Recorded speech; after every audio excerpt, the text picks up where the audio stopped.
Dark Souls is a series that just a few years ago I didn't really think I would ever play. The idea of a game going out of its way to be overtly difficult or frustrating seemed like a complete waste of time to me. And then I played 83 Days of League of Legends. After 3 seasons of playing competitive Mario Party, I found myself in a drought. League didn't get me high anymore. Most of my friends had moved on to play other games, and I needed something to fill that void. So I started playing through a whole lot of games, and in that time I played some of my all-time favorite games for the very first time. And eventually, in the spring of 2019, I gave in and I played through Dark Souls 1. As I played through the game and eventually completed it, I found so many things to love about the series. Yes, the gameplay was difficult, it was fast-paced, and I loved every second of it. But what really drew me in was the setting, the characters, and the absolutely masterful indirect storytelling that runs through the entire game. But before I can get into all that, I need to backtrack and address that first thing that I mentioned, the difficulty. I feel that it goes without saying that the difficulty of these games has been over-exaggerated in recent years. They're certainly not these impossible games that some people would have you believe they are, but at the same time they are definitely not easy. These are still very difficult games, but that difficulty contributes so much to the overall enjoyment of the game. When you finally make it through that area that you thought was impossible, or you beat that boss that's beaten you 20 plus times, the feeling of accomplishment is something that I have felt in very few other video games. And believe me, especially when you first start playing the series, there will be bosses you think are utterly impossible. Almost every boss in the series follows a simple formula: attack, roll, attack, roll, attack, roll. But there are so many unique spins on that formula, and no two bosses do it exactly alike. Some bosses attack you slowly and have giant punish windows, but when they finally do hit you, they do 3/4 of your HP bar. Others blitz you down at such incredible speeds that you only have time to sneak in 1 or maybe 2 attacks if you're lucky between their own attacks. Others have massive HP bars that force you into these lengthy battles of endurance, but the best bosses in the entire series are consistently the ones that combine elements from the 3 kinds of bosses I mentioned before. Knight Artorias, Black Dragon Calamite, Manus Father of the Abyss, Ornstein and Smough, Lorien and Lothric, the Abyss Watchers, Dark Eater Midir, Sister Fried, the Nameless King. Every single one of these bosses is built to combine elements of everything you've learned in the game before them, and push that to its absolute limit, truly testing your ability as a player.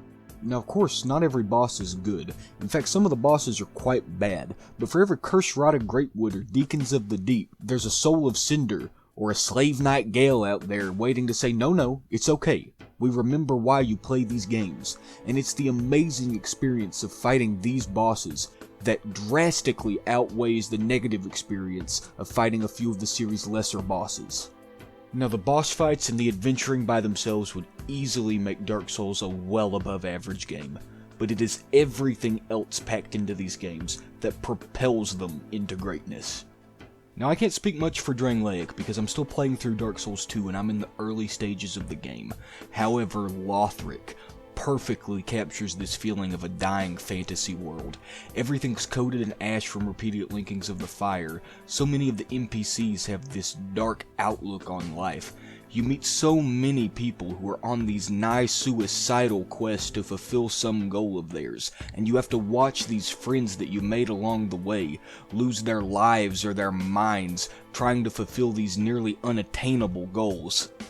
It's utterly heartbreaking to watch Siegvard realize that now that his quest is complete, he has no reason to keep fighting, or to watch Henri and Horus go hollow without each other. And Dark Souls 3 is packed full of so many more amazing stories that need to be experienced for themselves. Which of course leaves us with Lordran, the world of Dark Souls 1. Now the thing that I like the most about Lordran is that it is absolutely filled with NPCs, with enemies. This world that is chocked full of undead feels so alive. However, at the same time, it is so dauntingly lonely. As you play through Dark Souls 1 and you meet the cast of the game, almost every NPC that you meet is going to push you towards one of 2 objectives.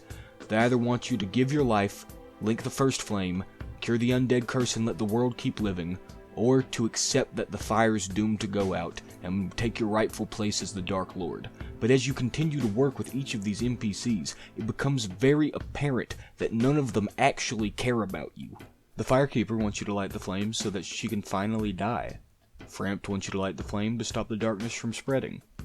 Koth wants you to let the flame go out because if you do, the darkness will spread. To each one of these NPCs, the chosen undead is only a means to an end. If you ask me, during my playthrough, the chosen undead only really had two friends, Solaire and Laurentius. The chosen undead becomes friends with Solaire really early on in Dark Souls 1, and the two of them go on to fight some of the game's most difficult fights together. And Solaire does this without any ulterior motive. He just wants to help you because you're his friend. And later on, because of this friendship, you save Solaire's life. When you speak to him in Lost Izalith, he's on the verge of going hollow.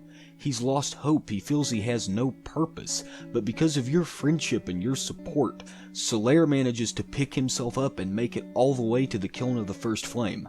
And when Solaire is so close to saving his own world and completing his quest, he waits. He puts down his summon sign, and he hopes that you, his only friend, made it that far as well, so he can engage in jolly cooperation with you one more time.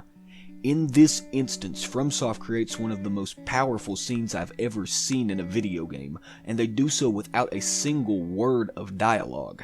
The Chosen Undead rescues Laurentius a little bit later into the game, and as a reward he gives you part of himself in the form of a pyromancy flame. Throughout the rest of the game, he's one of the few, if not the only NPC in Firelink that actively worries about your well-being. Whenever you come back to Firelink and speak to him, he's genuinely happy to see you, and when you leave to go back out, he says quite possibly my favorite line in the entire game. Goodbye then, be safe friend, don't you dare go hollow. Now I've been using that word hollow a lot throughout this video, and those of you who've played Dark Souls know exactly what I'm talking about, but for those of you that have never played the game, in Dark Souls the only way that the undead can truly die is by going hollow. When they go hollow, they lose any remaining signs of their humanity. They give up. They stop trying. They feel they have no purpose and they lose any will to keep fighting against their curse. I think this concept works so well because it can be easily related to our everyday lives. I'm sure anybody who's ever gone to school or held down a job or dealt with some big life-altering event has had those days where you come home and all you want to do is lay in your bed all day until you have to get up in the morning and do it all again. I think that is the real-life equivalent to going hollow. And just like in the game, the only way we can beat it is to fight back. We gotta go and do the things we love with the people we love. I think that this concept resonates with me as much as it does because I first encountered it in a time in my life where I was afraid of going hollow. I was at the end of my senior year of high school. I had so much on my plate. I was dealing with a very long, difficult breakup, and I was starting my first job, and now looking back, all of these problems were minuscule. I feel fantastic, I'm doing great, but at the time, they seemed like the end of the world, and one of the only reasons I was able to get through them was the support of the people in my life who are like Laurentius and Solaire, that were with me every step of the way saying, hey, let's go do this. Hey, how about instead of moping in your room, we go play this game? To all those friends of mine out there, I thank you guys so much. Playing games with you has been one of the best experiences of the past few years of my life, and I hope we're still doing it years from now. And to everyone else watching, there are two things I want you to take away from this video. One, if you haven't already, go play Dark Souls. They might not be for everybody, but if you're a fan of a challenge, there's something beautiful to be discovered within this game's gameplay, the world, the characters, the themes therein, they're all fantastic. And if you're dealing with a lot in your life, you're feeling down, you're feeling hopeless, I implore you, reach out to somebody, find those people in your life who are willing to say, don't you dare go hollow. Because those are the people that are willing to support you on your quest to throw yourself into a bonfire to prevent the apocalypse. Or become the Lord of Darkness, whichever one you're feeling, really. So I went in on New Game Plus, and I respec'd my soul level 120 Artorias build into a Solaire build, so I could run around and get some footage of Solaire for the video. And I was out here on the bridge, and this guy invaded me. As you can see out there, he's been running around Irithyll for 2 or 3 minutes now, trying to find me. However, I am using my special technique that I use against invaders, and it's been completely effective at countering him so far. Yes, while he's not looking, I think I'm gonna very quickly try to reposition. Now it's been about 2 more minutes and he still hasn't found me yet. I'm gonna turn the recording off, and I will turn it back on if anything interesting happens.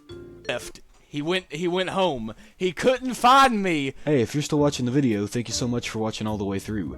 If you'd like to see more of me, I've got plenty of other videos on the channel, but most of them are a year or 2 old and I'm not exactly proud of them. However, if you'd like to subscribe, I've got plenty more videos coming out real soon that I hope you guys will enjoy a lot more. If you think there's anything I can do better for those videos, please drop me a comment. I'm absolutely open to criticism and I'd love to hear back from you guys. Lastly, I'd like to thank my buddy Jacob. Without his technical expertise, this video would have been completely impossible for me to make. Like, I'm serious, the sound was buggy, things were just not good. He really helped me polish this thing out and get it going. So I'll drop whatever of his he really wants me to in the description. Please go check him out, support whatever he's doing. And that's all I really have to say at the time. So again, thank you guys for watching, and I'll hopefully see you in the next video. Save the koalas. Peace.